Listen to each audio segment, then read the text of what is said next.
जय गुरु जी, शुक्राना गुरु जी, अनंतम अनंतम शुक्राना गुरु जी। गुरु जी के चरण कमलों में मेरा कोटि कोटि प्रणाम। सारे संगत परिवार को जय गुरु जी। संगत जी, बहुत ही बड़ी ब्लेसिंग आपको इस सत्संग में मिलने वाली। इस सत्संग को अंत तक जरूर सुनिएगा, क्योंकि कहते हैं जो भी सत्संग सुनता है या जो भी सत्संग सुनाता है, दोनों को गुरु जी की ब्लेसिंग्स मिलती है। और आज ये सत्संग खास करके उन आंटी जी के लिए है जो जीवन में बहुत सारी कठिनाइयों का सामना कर रही हैं। आज आपको आपके हर एक प्रश्न का उत्तर मिलेगा और आपको गुरुजी वो रास्ता देंगे जिस पे चल के आप अपनी परेशानियों से मुक्त हो पाओगे। जय गुरुजी, शुक्राना गुरुजी, ओम नमः शिवाय, शिवजी सदा सहाय, ओम नमः शिवाय, गुरुजी सदा सहाय। संगत जी, यह सत्संग गुरुजी की प्यारी बेटी एक आंटी जी ने शेयर किया है। उन्होंने अपना नाम नहीं बताया, लेकिन ये सत्संग इतना प्यारा है कि जब आप इस सत्संग को सुनेंगे तो आपके दिल को सुकून मिलेगा और आपको पता चलेगा कि कौन-सी ऐसी चीज़ थी जिसकी वजह से आप इतना परेशानी में थे। क्योंकि गुरुजी हमें सत्संग के माध्यम से ही रास्ता दिखाते हैं, जो हम नहीं देख पाते वो गुरुजी देख पाते हैं, क्योंकि वो अंतर्यामी है, वो स्वयं परमात्मा है।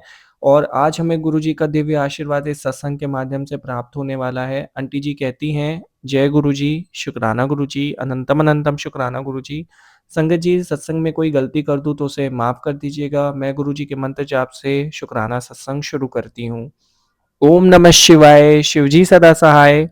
ओम नमः शिवाय, गुरुजी सदा सहाय। संगत जी, जब मैं शादी करके अपने ससुराल परिवार में गई थी, तो मैं एक बहुत परफेक्ट वूमेन हुआ करती थी। मेरे चेहरे पे एक तेज हुआ करता था। सब कहते थे कि तुम बहुत प्रिटी लगती हो, बहुत सुंदर लगती हो। और मेरी एजुकेशन भी अच्छी थी, बहुत स्मार्ट थी, बात करने में भी अच्छी थी। लेकिन जब मैं अपने ससुराल परिवार में गई, तो कुछ सालों तक तो सब कुछ एकदम परफेक्ट चल रहा था। सब मुझे बहुत मानते थे, बहुत प्यार करते थे।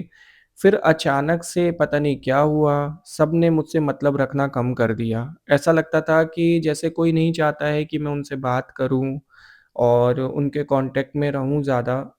सब मुझसे मुँह फेरने लगे। अचानक-अचानक पता नहीं क्या होने लगा। मैं जितना भी अपने घरवालों के लिए करती थी, उनको कम पड़ जाता था। मैं दिन-रात अपने घर के लिए दे दी, अपना पूरा जीवन दे दी, बच्चों को पालना, घर को पालना और सबकी सेवा करना, सास-ससुर की सेवा करना, लेकिन मेरी कोई वैल्यू नहीं थी। पीठ पीछे पता चलता था पड़ोस में, अरे तुम्हारी ननंद तो ये बोल के चले गई, तुम्हारे बारे में ऐसा बोल के चले गई, वैसा बोल के चले गई। मतलब मैंने अपने घरवालों के लिए अपना पूरा जीवन दे दिया, लेकिन उनको एहसास नहीं हुआ कि ये लड़की घर सँभाल के बैठी है, इसकी वजह से घर मतलब सँभला हुआ है।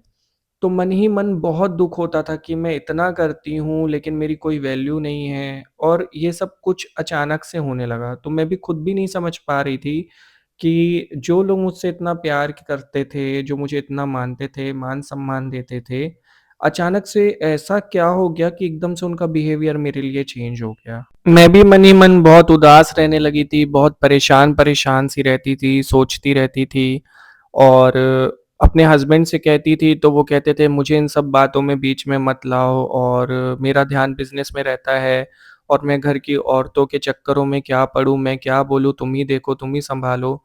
उनको भी कभी-कभी लगता था जैसे गलती मेरी ही है और मेरा किसी टॉपिक पे मतलब बात करना, सजेशन देना तो मतलब जैसे मैंने कोई गुनाह कर दिया हो, ऐसा लगता था। मेरे बात की कोई वैल्यू नहीं थी। धीरे-धीरे करके मुझे एहसास होने लगा कि मैं इनके लिए वैल्यूएबल नहीं हूँ, तो मैंने भी घर पे रहना कम कर दिया। मैं जिम जाने लगी, सत्संग्स अटेंड करने लगी, इधर-उधर जाने लगी। पर मुझे अभी वो सही रास्ता नहीं मिला था जहाँ पहुँच के मेरे मन को शांति मिलती। यहाँ-वहाँ कथा होती थी तो चले जाती थी, मंदिर चले जाती थी तो थोड़ा सुकून मिल जाता था, लेकिन घर में आके वही किच-किच, वही नौटंकियाँ, मतलब अब मैं आपसे क्या बोलूँ, मैं गुरुजी सब जानते हैं कि मैंने कितना कुछ सहा है। मैं अपने मायके परिवार जाती थी तो पहल उस टाइम पे बहुत फ़ोन आने लगते थे कि घर वापस आ जाओ। ऐसा लगता था अरे! ये कैसे चेंज हो गए? पर फिर बाद में पता चलता था कि इनके काम नहीं हो रहे हैं ना मेरे बिना, तो ये चाहते हैं कि मैं आ जाऊँ। पर मेरे परिवार वाले खराब नहीं थे, ये मुझे बाद में पता चला, क्योंकि जब मैं शादी करके पहले शुरू-शुरू में गई थी, तब ऐसा कुछ भी नहीं था। सब मुझे बहुत मानते थे, बहुत प्यार करते थे, तो कहीं न कहीं दिमाग में आता है ना कि यार अचानक क्या हो गया? ऐसे लोग मेरे लिए क्यों बदल गए? परिवार, परिवार जैसा नहीं लग रहा था और मैं मेरे बच्चों के लिए कुछ भी करती थी तो उनको प्रॉब्लम होती थी। मतलब एक अजीब-सी ही सिचुएशन पैदा हो गई थी। तो संगत जी फिर मुझे कुछ समझ में नहीं आ रहा था तो मैं क्या करूँगी? भगवान के सामने बैठी रहती थी, उनसे क्वेश्चन आंसर चलते रहते थे मेरे। रोज़ पूछती थी कि भगवान मेरे साथ ही ऐसा क्यों हो रहा है? मैं ही ये सब चीज़ें क्यों फेस कर रही हूँ? मुझसे कोई गलती हो गई है क्या? प्लीज़ आप सब कुछ ठीक कर दो। जब इंसान चारों तरफ से टूट जाता है, परेशान हो जाता है, जब उसको पता चलता है कि मेरे लिए कोई नहीं है जिससे मैं अपनी बातें शेयर कर सकूँ, तो वो बस फिर उसको एक ही रास्ता दिखता है, वो भगवान के पास तभी जाता है। यही हमारी गलती है, जब हमारे अच्छे दिन चल रहे होते हैं ना, तभी भी हमें भगवान का साथ नहीं छोड़ना चाहिए। पर हम उस समय खुश होते हैं, हमें लगता है कि यार हमारी ज़िंदगी में तो कोई गम ही नहीं है। लेकिन जब परेशानी आती है तो हम चले जाते हैं मंदिरों में इधर-उधर और बैठ जाते हैं। तो इसलिए गुरुजी महाराज हमेशा कहते हैं कि हर वेले शुक्राना करो, चाहे दिन कैसा हो, चाहे टाइम कैसा हो, अगर आप बैठे हो तो शुक्राना करो, खा रहे हो तो शुक्राना करो, गुरुजी को हमेशा स्मरण करते रहो, कभी कुछ गलत नहीं होगा। मैं भी गुरुजी की संगत बनी, एक मंदिर में गई थी, वहाँ पे मेरी एक फ्रेंड बनी जिसके माध्यम से मैं गुरुजी की संगत परिवार का हिस्सा बनी, उसका बहुत-बहुत शुक्राना कि उसने मुझे गुरुजी से जोड़ा क्योंकि अगर मैं नहीं जुड़ती तो शायद ये सारी चीज़ें मुझे कभी समझ में नहीं आती और शायद ज़िंदगी भर यही चलता रहता। जब मैं गुरुजी महाराज से जुड़ी तो फिर मुझे धीरे-धीरे करके पता चला कि सत्संग के माध्यम से हमें हमारे सवालों के जवाब मिलते हैं। तो पहले तो शुरू में ऐसे कोई सत्संग नहीं आते थे जो मुझसे रिलेट करते थे, पर हाँ, जब मैं सत्संग सुनती थी तो मुझे एक सुकून मिल जाता था। अंदर से बहुत अच्छा लगता था, लोगों को सुन के, लोगों को सुनती थी कि कैसे गुरुजी ने उन पे कृपा की है। तो एक बिलीफ सिस्टम मेरे अंदर बनने लगा कि अब तो मैं भी गुरुजी की संगत हूँ, तो ज़रूर गुरुजी भी मुझे ब्लेस करेंगे। क्योंकि जब संगत परिवार अपने सत्संग शेयर करते हैं ना, तो हमें लगता है कि इन पे कृपा हुई है तो मुझ पे भी ज़रूर होगी। तो ये एक बहुत अच्छा ज़रिया लगा, मुझे बहुत अच्छा लगता है कि संगत दूर-दूर से अपने सत्संग शेयर कर रही है, तो एक तरह से ये एक संगत के लिए मोटिवेशन भी था बहुत बड़ा, तो सुन के मुझे बहुत अच्छा लगता था, मैं कभी स्किप नहीं करती थी। फिर मैं यहाँ-वहाँ सत्संग में भाग भी लेने लगी, मुझे इन्विटेशन मिलते थे। संगत परिवार से जुड़ने के बाद कई जगह से इन्विटेशन मिले, मैंने सत्संग सुने। फिर वो एक दिन आया, जैसे हर एक संगत के लाइफ में आता है, जब गुरुजी उसके जीवन से सारी परेशानियाँ ख़त्म कर देते हैं, एक परीक्षा लेने के बाद। वो परीक्षा का दौर ख़त्म हुआ मेरा भी और उस दिन मैं एक सत्संग में गई थी, तो ये टॉपिक निकला था इसी टाइप का, घर से रिलेटेड, जो बिल्कुल मुझसे रिलेट कर रहा था। तो उसमें एक आंटी जी ने बताया कि घर वाले कहीं गए थे घूमने किसी पार्टी में और वहाँ पे किसी औरत ने उनको कुछ खिला दिया था, जिसके बाद उनकी बुद्धि भ्रष्ट हो गई थी। उनकी आपस में ही नहीं बनती थी, ऐसा कुछ सत्संग था। अभी पूरा-पूरा मैं सच-सच बताऊँ तो मुझे याद नहीं है वर्ड टू वर्ड, पर रीज़न यही था तो गुरुजी महाराज ने उस सत्संग में कहा था कि हम सबको जल प्रसाद पीना चाहिए। तो मैंने बस नित-नेम करना स्टार्ट किया, अमृत वेला सँभालने लगी। संगत जी जिस दिन से पहले दिन से अमृत वेला स्टार्ट किया ना, पहले दिन से ही घर में बहुत पॉज़िटिविटी थी। मेरे घर के लोग एकदम शांत-शांत रहने लगे थे। घर में जैसे ऐसा लग रहा था जैसे भगवान आ गए हों। तो अमृत वेले में नाम जाप करने का तो बहुत महत्व है। उस दिन से लेके आज तक तभी स्किप हुआ होगा जब मेजरली कोई ऐसे बड़ा रीज़न हो, तबीयत ख़राब हो गई हो, वरना मैं कभी मिस नहीं करती हूँ। गुरुजी का आशीर्वाद है, वो करवा रहे हैं, उनकी मर्ज़ी से हो रहा है, वरना हम तो कुछ नहीं कर सकते, वही करवाते हैं। तो संगत जी अमृत वेला सँभाला, फिर उसके बाद मैंने जल प्रसाद रखती थी अमृत वेले में, मंत्र जाप करती थी, तो वो पूरे घर में सबको पिलाती थी। तो धीरे-धीरे करके वो भी ठीक होने लगे, उनका भी बिहेवियर मेरे लिए ठीक होने लगा। सबसे पहले मेरे सास-ससुर का बिहेवियर बदला, जब उन्होंने देखा कि ये इतना पूजा-पाठ कर रही है, तो उन्होंने मतलब मेरे ऊपर बिलीव करने लगे कि ये अच्छी लड़की है। मतलब उनका भी माइंड चेंज हुआ और जो भी वो फिर किया कराया होगा, वो खत्म हो गया होगा। गुरुजी महाराज ऐसे ही ब्लेस करते हैं।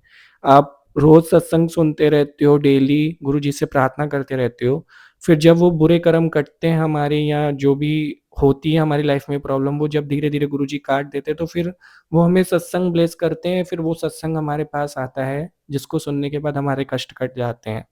तो उस दिन मैंने वही सत्संग सुना था जिसके बाद मेरी ज़िंदगी बदलने वाली थी। तो इस तरीके से गुरुजी ने मेरी ज़िंदगी से ये कष्ट काटा। आज हम सब मिल के रहते हैं, बहुत प्यार से रहते हैं। मेरी फैमिली भी गुरुजी को बहुत मानती है, हमारे घर में भी सत्संग होते रहते हैं। कभी किसी सत्संग में जब होंगे तो मैं इन्विटेशन ज़रूर शेयर करूँगी। अभी तो नहीं है फ़िलहाल, लेकिन जब भी होंगे ज़रूर करूँगी। तो गुरुजी की कृपा से मेरी लाइफ़ अब स्मूथ है, सबके साथ अच्छा है, जैसे अच्छा होना चाहिए। गुरुजी का लख-लख, करोड़-करोड़ गुना शुकराना कि उन्होंने मतलब बहुत शॉर्ट टाइम में मेरी लाइफ़ को सही कर दिया। और गुरुजी का साथ बहुत ज़रूरी है। हम मंदिरों में जाते हैं भगवान को ढूँढने, भगवान धरती पे थे। मुझे तो बहुत अफ़सोस होता है कि मैं उनको देख नहीं पाई उस रूप में। तो भगवान तो हमारे सामने हैं, हमें पता नहीं है। मतलब गुरुजी के दरबार में जाओ, कुछ माँग के देखो विश्वास के साथ, ऐसा हो नहीं सकता आपको नहीं मिले। तो संगत जी, गुरु का होना बहुत ज़रूरी है। गुरु की संगत बन के, सत्संग सुन के हमें सही-गलत पता चलता है। आज मुझे ये समझ इसलिए मिली, ये सुम्मत इसलिए मिली कि हमेशा गुरु का साथ ज़रूरी है, चाहे दिन अच्छे हों या बुरे, क्योंकि लाइफ़ का कोई भरोसा नहीं है, कब क्या हो जाए। यहाँ पे लोग जलने वाले बहुत हैं, आपको अच्छा देख के बहुत लोग जलते हैं, जो बाहर से आपकी तारीफ़ करते हैं, आपको लगता है ये तो मेरे लिए बहुत अच्छा है, लेकिन अंदर ही अंदर उनके कुछ और चल रहा होता है। तो हमें भगवान ही बचा सकते हैं, बाकी इंसानों पे तो भरोसा नहीं किया जा सकता। गुरुजी का अनंतम अनंतम शुकराना, गुरुजी की इस बेटी का भरोसा सिर्फ़ गुरुजी पे है।